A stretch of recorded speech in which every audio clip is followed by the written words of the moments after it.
thank you for those who are persistent and hanging in with us, because the best still has to come. As the final session for this afternoon, I want really you to detach from the today and jump in how the future might look, or how you as a citizen may also want your data to be used, how you want to use data and AI in order to prove the way you can live, you and your relatives and your friends. So it's really that forward-looking perspective, also the more personal perspective, that we want to address in this final keynote presentation. For that, we will take a look at the day in the life of Alice in the world of Web3 data spaces. That's a mouthful, but we have an excellent keynote speaker. Alex Tourski, founder of the Post Platforms Foundation, will color outside of the box. Alex, take it away. Thank you very much for coming.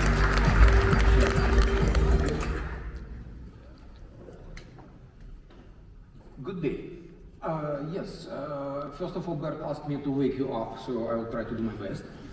But also, you remember before the lunch, he asked everybody about the future for 3 years. He was more cruel. He asked for 5 years. It's really far away. I mean, this ever-changing world of digital stuff. So, Alice in the Wonder Web, or Web3 data space. Actually, we have to talk about future, but if you talk about future, it's difficult. Yet, the only thing I know about future is that we are talking about future of the complex system. And we know that complex systems, they usually work in the following way. They rotate about something which is stable, but at a certain moment, they get to this red stuff, bifurcation. And then it may go left or right. That's the moment of butterfly effect. For example, Syria. For 60 years, Assad family hold Syria like that. And then in 1 week, disappeared. Why? Because Russians stopped supporting them. So definitely resources have something to do with this bifurcation. And in our case, we are talking about, when we started to research it, we found that we are exactly in this green arrow. We are at the bifurcation now. So we are going to talk about bifurcation in this data space development. But let's start from the beginning. As Yuval Harari explained in his wonderful book about the history of mankind, 1 million years before we just were foraging tribes, we were walking through the forest, pick up some apples, bananas, whatever. But at a certain moment, somebody invented how to make bread. Wonderful invention, was supposed to help people, and you are probably right, it didn't. Because at the moment when we created bread, and some nice guys, let's call them bandits, they call themselves honorable lords, they took all the bread from people and enjoyed it. So when it was resource to take, they took it. And then they realized that on top of bread, they could also take people. Because it's useful. They can make more bread and build something. So it's another nice resource they used, and then started to call themselves kings, lords. Also church took their 10%. And the whole situation, when we stopped being tribes foraging, we started to live in the world where lords, honorable lords, rule the whole world. It would last forever. But French Revolution came. And it said, well, we need sovereignty of our physical bodies.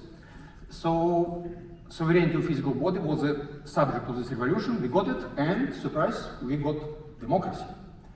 Now we are happy, jumping, and we found that it's not only our physical body jumping, but also our digital body. And of course, this is a resource. And of course, nice guys immediately came and said, well, we would like to control it. Honorable lords, you know, Elon Musk, Zuckerberg, nice people. And but surprisingly, if in the first case they actually captured us, enslaved us, in this case, we gave them data ourselves. Okay. So it's not far away until we get these shackles and face consequences. So actually we are now talking about a kind of bifurcation, another one ahead. Are we going to live with that, the shackles, or are we going to do something about it? So in a way we are talking about digital sovereignty now. Or we are talking about 1984, if you know the book. Just to make it a little bit more visual. Let's talk first about the right picture. It's more beautiful. Beautiful picture. That's what we call Alice one day of Alice in this wonderful world. Let's explore it for a while. Yet, before we explore it, I tried to show this use case to my friends. They told me, Alex, people will not believe you if you just show just one day of Alice. You have to open the hood of this car and show to people what is under the hood, otherwise they will never believe you. So this car is flying, so let's look under the hood, but I promise it will be the only technical slide today. The rest will be fun. It's about web technology. You definitely know how it works. Web server on the left, web browser on the right. You know, old story created by Tim Berners-Lee, great guy. Then we got Web 2. When platforms came, Booking.com, Facebook, all this stuff. I also made, by the way, my own platform in location-based storytelling. And now we don't need web server, we just upload stuff to web platform, and you know how it works. They took our data, and then this digital slavery starts. Well, we would like to have this data space, but how can we construct out of these two pictures? Well, simple. Let's draw the third line. I say, well, first of all, we like platforms. Platforms are good. I like to order taxis through Uber. I like to order hotels through Booking.com. We like platforms. We need them. Well, the only problem, this one, data. We don't want them to keep our data, so we would like to get this thing called web server. Let's call it Evolve. Tim Berners-Lee calls it pod, if you know Solid project. But if you have this Evolve, why do we need data here? So we just move it from right to left. Nice picture. And of course, we connect them with some kind of protocol. Solid, IDSA, doesn't matter. And actually, for those of you who know Solid, it's not Solid. It's Solid on steroids, because it's Solid plus persistent identifiers, plus key management, because no platform will give away data without security. Also, we have to take into account platforms, a lot of other stuff. So Solid is not enough, let's put it this way. And how we will call this thing? We call it Web 3, because it's natural, Web 1, Web 2, 3. And so let's call it Web 3 data space. It has certain consequences. First of all, this platform starts to compete for your data. So today you work with Facebook, tomorrow you continue with LinkedIn. You order your hotel through Booking.com, you continue through Airbnb, you can change them easily, because they all work with the same data. And these platforms will compete. When they compete, they employ AI. AI will be part of the platforms, fine. Well, the only concern is that when these platforms all read and write data to the same Evolve, it's a bit difficult. Yes, it is, but we know how to do it. Link data, LLM, and other technologies will help us. I don't want to go to details, but it's definitely possible when multiple platforms work with one data. But if you look inside this Evolve, it's a very important thing. First of all, it's the only source of truth, the only copy you have. If you have your telephone number, you change it here, all platforms will take your new telephone number from one place. So you don't have copies. Copies are very bad. Copies is like taking the flower. You take the flower, it's dead. So keep the data in one place at such Evolve, and then everything will be fine. But what's inside? Of course, your data, your files, photographs, everything. But also your log files. Whatever you do, whatever other people do, is also written there. But also what's interesting, likes, dislikes, and discussions. We are not going to leave it with platforms. We want to keep it on our Evolve. So it's a lot of interesting stuff. The only thing that logs and likes, dislikes, they should be cryptographically signed. Nobody can change it. It's very important. When you have it done like that, well, you can conclude certain reputation about a person, about product, about platform, and yeah, reputation is foundation of society. Well, you may ask, well, in China they already do it. Oh, yes, they do. Actually, we have a choice. Either government controls our reputation, like in China, or platforms, like Mr. Zuckerberg, or yourself on your pod. You choose. You don't have choice number 4. But reputation is a very, let's say, sensitive subject, should be discussed separately. Good. Now, we are ready to dive into one day of Alice. And speaking about these flowers, we saw that the best representation of these pods is a field of flowers. So every flower is such an Evolve where you keep your data. And then, if you have flowers, we need to have bees. These are platforms. And these platforms are competing for this data. So data in one copy, and bees are just flying around. That's the picture of data space. You don't need data intermediaries, other stuff. It's as simple as that. Data and applications. That's it. Let's have a couple of examples. For example, Alice. In the morning, she receives a message from her friend that he cannot bring her to check the new house which she's going to buy. How they do it? They both have these Evolves, and then Alice prefers WhatsApp, friend prefers Signal. It's another application. It's okay. The friend will just send this message to her evolved with his Signal, and WhatsApp will pick it up. It's very convenient. You don't have to remember whether she used WhatsApp or Telegram or whatever. By the way, it reminds email. Yes, email is exactly Web3 data space application. When you send email, you don't care whether you, other party use Microsoft Exchange or something else. You just send email which lands on the email server. So email architecture represents this future. Everything which was done before 2000, more or less, is quite futuristic. Let's move on. This friend cannot provide a car, but then the voice-based assistant, Alexa, tells to Alice, well, you know, a neighbor is going more or less to the same place, he'll pick you up. Actually, she didn't ask him for that. Actually, this guy also didn't announce that he has a car to share. How it happened? Well, her assistant Alexa checks the calendar of Alice and calendar of the neighbor, just correlated, and neighbor also explains that he doesn't mind to help people on the same street. That's it. So we come to the world where nobody is asking for something or searching for something. Information finds you itself. So because all these assistants will compete with each other, they will die to make you happy. So you'll just get this car like that. It's a very interesting thing. Then Alice comes to see the house which she is going to buy. That's the seller of the house. They have to agree on the price. They both have evolves, but to find the price, they both have to analyze the market. Actually, when they talk, their voice-based assistants check the whole market prices. Every house has also such a vote. So it's quite easy to come to a conclusion because the whole market transparent. They use exactly the same data. So different applications probably will come to the certain price arrangement. So it will be quite easy to discuss the price of the house. Now, how she came to this situation with the house? Let's go one day before. Yesterday, she used another assistant called Siri, for example. And a friend of hers said, well, there is a better one. Why don't you change? So she just changed this assistant. New assistant, Alexa, immediately discovered all her profile as her world. So it took a fraction of a second for this new assistant to catch up and say, okay, I continue to deal with her. The situation of Alice. But then this new Alexa, to justify this choice, I'm better, said, okay, I think you are not happy because I'm checking your social networks, you are complaining about your work. Let's find a new work. It will change her parameters on her evolved. It will check evolves of all companies around with their requirements for job, whatever. And it will find a nice company. But it will check not only companies. Inside the company, it will check all people around.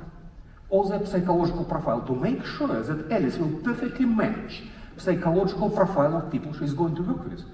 It's quite surprising. Without knowing their names, by the way. It will be all private and secure, etc. You heard the lectures before, how this privacy-intensive technology works. But to work at this company, she needs certain little bit education. Well, then it will check all universities and say, you know, you have to go to this university and listen half of the scholars, because the first part you already have, and I know it from your evolved. You're a smart girl, you just need to fill in some gaps. And then this company is waiting for you. Well, but because this company in another city, you probably need the house. And of course, hypothec from the bank. It all could be done like that, and that's how she today is going to visit the house. Point is that competing voice-based assistants have access to all the data in the world, compared on the fly and satisfy Alice. She didn't ask for the house, she didn't ask for the job, she just complained to the social network about her current work. You can go on with the story on and on and on, and it's quite doable. Yet, let's come back. Oh yeah, another one. After that, she just went to McDonald's and she wanted to buy something, and she, of course, she presented her cryptographic key and certificate. It's called electronic passport. But she, of course, did it without discovering her identity. So the shop assistant just knew that this is a client who can pay, and that's it. So her identity was hidden. And also, Alice herself, sometimes she works as a journalist. How does it work in this world of the future? She has her world, and she writes articles. For that, she uses another BE called Microsoft Office, or Google, whatever, Microsoft probably better. She creates the article. At a certain moment, she shares the article only with her friends or colleagues. That's her access control policy. But at a certain moment, she says, yeah, I share it with the whole world, and then other BEs, CNN, BBC, etc., will pick it up and publish or not publish. They will decide themselves. She can even put the price tag of this article if she wants. Well, in her case, what's important? She can claim the IP rights because she has cryptographic key, she can prove it's her. She can use her own reputation to compete with other journalists. That's important. She is not afraid of fake news because fake news will not exist here because every platform like BBC will know the identity of the writer and the reputation. It's not possible to make fake news in such an environment. And also news today, heritage tomorrow. Probably her article will exist for 50 years, 100 years. Probably in 100 years, her article still on this evolved will be used by some researchers in some museum for historical studies. Why not? We are talking about data preservation for hundreds of years. By the way, that's a really serious requirement from museum world. We work with museums a lot. Good. That was the future, bright side of the future. But we are still at bifurcation, remember? Let's look at the nature of this red line, the nature of bifurcation. We are talking about the bifurcation where European data space stands right now. Actually, it has a choice. Web 2 platforms, world on the left, and this new world of Web 3. Let's explore both of them. The left one, it's a current situation. We have platforms, and we deal with that as it is now. So typical project here works like that. We take several platforms, which has data inside, of course, and we just interconnect these platforms. It could be IDSA connected, it could be done by LNDS, but more or less all projects you do now, you just connect platforms. Well, it's fast, it's practical, I fully agree with it, so it's a short-term solution, yet it has certain issues. Issue number one, n-square connections. If you have 5 platforms, it's, I'm better in mathematics, about 20 connections. If you have more platforms, you have more connections. It goes like n square. In case of we spoke recently with a company called Dutch Railway System. They have 1,300 platforms. It's more than 1 million connections. Every connection is a project. It's not doable. So n square presents a serious problem for this approach. But also, when we asked Dutch Railway System, what do they want? They told me, Alex, we want to get rid of data silos and we want to get rid of vendor lock-in.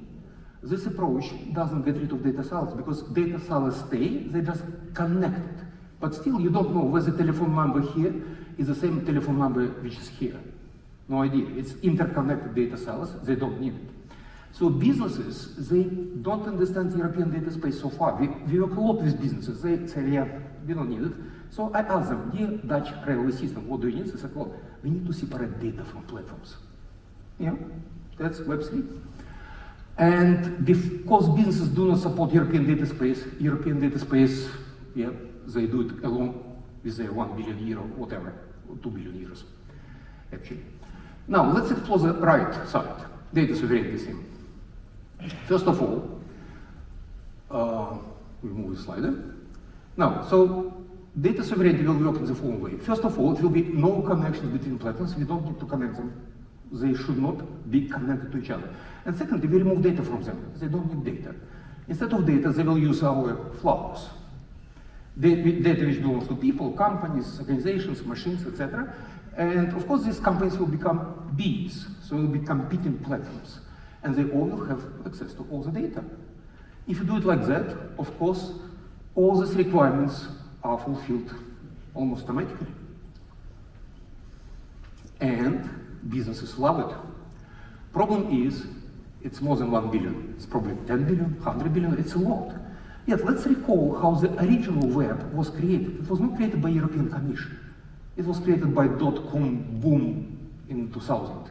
Companies made it, investors, businesses. Businesses are very powerful guys, so why don't we do the following?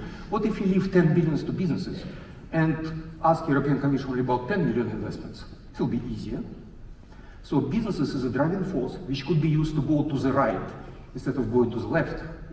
But problem is that the whole European data space program at the moment goes easy way with 1 billion over there, and most of European legislation, GDPR, Data Act, etc., they just put a real concrete into the situation on the left, making sure that we continue to go to the left. A little bit dangerous, that's what I wanted to talk about. This is the nature of this bifurcation, left or right. Yet, there is something more important that concerns of Dutch railway system businesses. Something more important is called love. Love is the most powerful force in this world, and I'm afraid this force will be used. You probably remember this wonderful movie made 10 years ago about the guy who fell in love with his personal assistant called her. Well, let's imagine 2030, 5 years from now. It's exactly the time what Bert asked me to think about. Let's believe that in 5 years, these AI systems will be in every application, like Facebook, Twitter, X, whatever. And let's see how it will work between this bifurcation. Let's imagine Elon Musk, wonderful guy. He has this X platform, right? Let's imagine 5 years from now, he wakes up and he calls his product manager, John Smith, and says, well, dear John Smith, how many people we have? 600 million, good. How many of them fall in love with our AI assistant? It's called Grok, I guess. Grok is the name of AI assistant of X. John will say, yeah, I think probably 200 million people fall in love already with our AI assistant. Then Elon said, you know, I like Mr. Trump, I like Mr. Putin. I talk to him from time to time. And why don't we explain through our AI assistant to these nice people that Putin is not such a bad guy? And I will pay you, to John Smith, €1 for every person who will fall in love with Putin and Trump, just like me. Okay, John Smith will earn €100 million, making sure that this AI really bombards people with hidden agenda that Putin is not a bad guy, whatever. He can do it, definitely, because he controls his system. And then we'll have the world when Elon Musk effectively will control minds of people. Yet, imagine we go to the right, to the data sovereignty. John Smith will reply to Elon Musk, you know, Elon, I can do it, yet you have a problem. First of all, at the moment when people will see that our AI assistant has a hidden agenda, they will switch to competition like that. It will take a fraction of a second. They go to Facebook with the same key and be happy. And also, reputation of our system will go down. People give dislikes. These dislikes will stick to us, and our reputation goes down. When our reputation goes down, our personal reputation will go down. It will be the end of the story in 1 week, just like in Syria. So, it will be a more happy future, because in this future, Elon Musk will never ever dare to impose this hidden agenda through his AI system. So, point of this discussion, AI per se is not good, is not bad. What is important, who controls the data, either platforms or people. If people control AI, data, AI will serve people. If platforms control AI will solve platforms. So we shouldn't talk about AI, we should talk about data, data sovereignty. And that's very important reason not to go to the left side, because this guy, he claims that he doesn't like to kill people. Actually, I trust him, because dictator who kills people, his reputation goes down. But that's the only way he can do it. He has this atomic bomb, and the reason why West doesn't help Ukraine, because they're afraid of atomic bomb. I fully understand, Europe and America. But if Elon Musk will call him and say, Vladimir, I have a great idea for you. We can control minds of people. Of course, Mr. Putin says, oh, I love it. Let's do this way, because why do we need to kill people? We can brainwash them, and that's it. Ukraine will join Russia easily. And it's not only Mr. Putin, there are other people who want to do the same. And actually, people on the right, they actually do it. That's a photograph I made at the European Data Space Conference in Barcelona in February. Important is not the person, important what is on his neck. Hello, Huawei. Huawei actually is a major sponsor of the major European Data Space Conference. Why? Guess. because this method is much better than this one. But how will this method start? Atomic bomb. It started with a letter from Albert Einstein in 1939, in August, to Mr. Roosevelt. Mr. Roosevelt, wake up, we have to do this atomic bomb before Mr. Hitler did it. And they succeeded. This is our wake-up call. My point is that data space is a new Manhattan project. Here we are. Love is a very powerful thing. Love can make people do terrible things.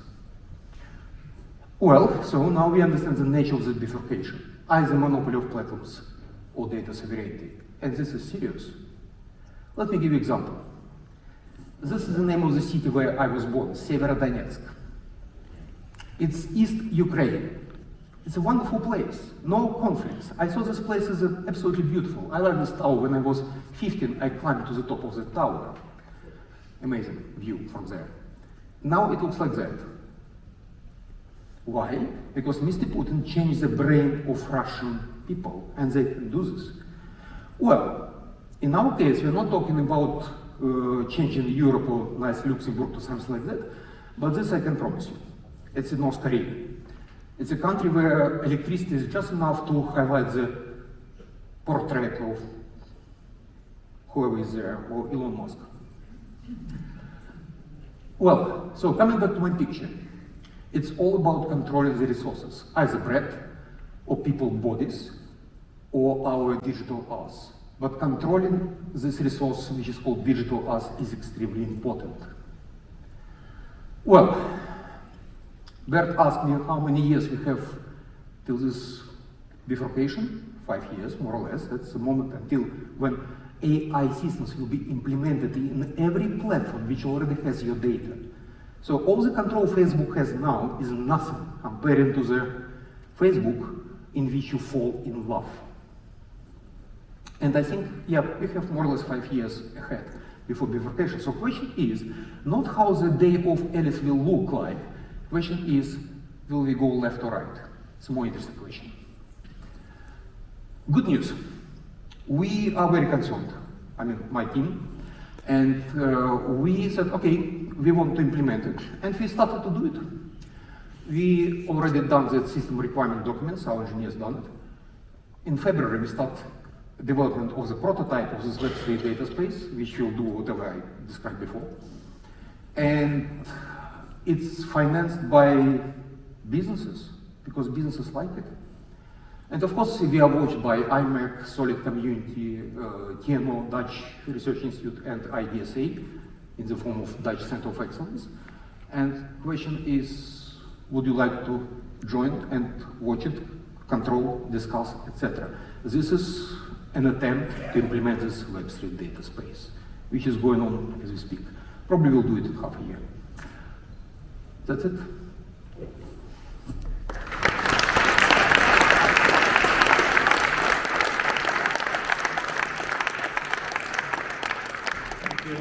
Thank you, Alex. We met a few years ago already. Each time I meet Alex, we get into discussions like these. So the story has been developing in several steps in the last years. So thank you to bring it here. I know it is a bit controversial left and right, but that's fine. That's ideal content to continue the conversation, and for sure talk to Alex in the end of the reception area. Yep. Thank you, Alex. Thank you very much.